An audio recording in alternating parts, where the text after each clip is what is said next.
Hi, I'm Lizzie and welcome to my garden here at the Rose Press. Today I'm going to show you how to grow absolutely gorgeous hollyhock Chater's Double Rose Pink from seed. Now these hollyhocks have tall spires of gorgeous ruffled flowers. So most hollyhocks that you might see on the sides of roads or in warm sunny spaces have single flowers, but these ones have double flowers, loads of ruffled petals. They're absolutely gorgeous and they've been so popular on my website, so I know so many of you are really excited to sow these. So these look brilliant in cottage gardens, and like I say, they like full sun, so make sure you put them in a nice sunny position. I've got some hollyhocks in this part of my garden here where it gets the sun during the day.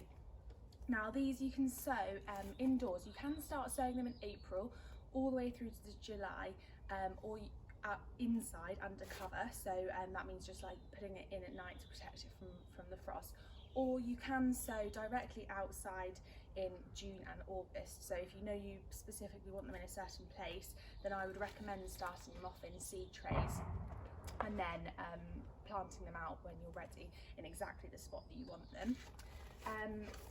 Hollyhocks take the first year, so we're sowing them now in April time, they take the first year to develop their roots, and then they'll flower the next year. So they're not going to flower this year, they will wait a little bit, but worth the wait because they are absolutely gorgeous flowers.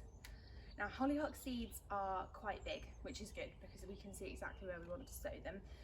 So get a seed tray. You can do this in pots as well, it's not a problem. And I'm going to sow 3 to each of these little seed cells.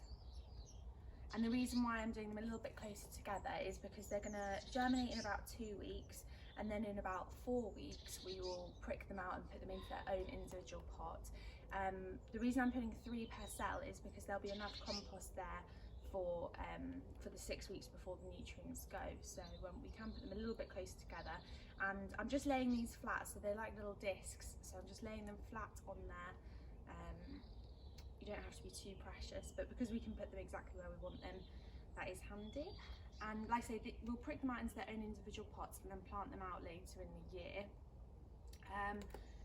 One of the things to watch out for with hollyhocks is sometimes they get something called rust, which is basically, it's going to sound really awful, but like little pustules of fungus grows, and it kind of looks a little bit like rust, kind of an orangey colour, and it can just make the plant not look healthy. It looks awful. It starts at the bottom of the plant and usually works its way up.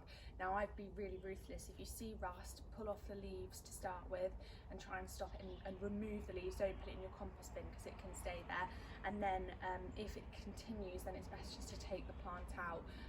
But it is something that hollyhocks suffer with, so just be aware that if you see those little orange bits, you need to get rid of it as quickly as possible. So we've planted filled up our seed tray, we've planted our hollyhocks flat, and then we just want a light layer of compost over the top.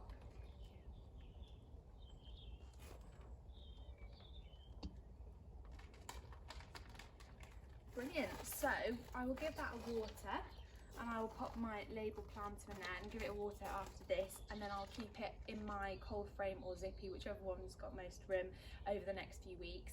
Now it's worth noting, if you have got hollyhock seeds, because these won't flower this year, and if you do have a small amount of space in your zippy or greenhouse, it is better to prioritise the plants that are going to flower this year and maybe sow these a little bit later on. I'm doing my how-to video now because some of you might have quite a lot of space, but if it's a choice between something like a cosmos or a sunflower over hollyhock, I would get those into the ground for colour this year, or not in the ground, into your zippy, and they take up the space because these can be planted all the way up to July, so it could be a nice thing to sow in July.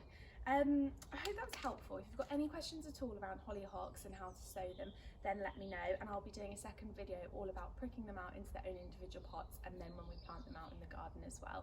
Thanks so much for watching.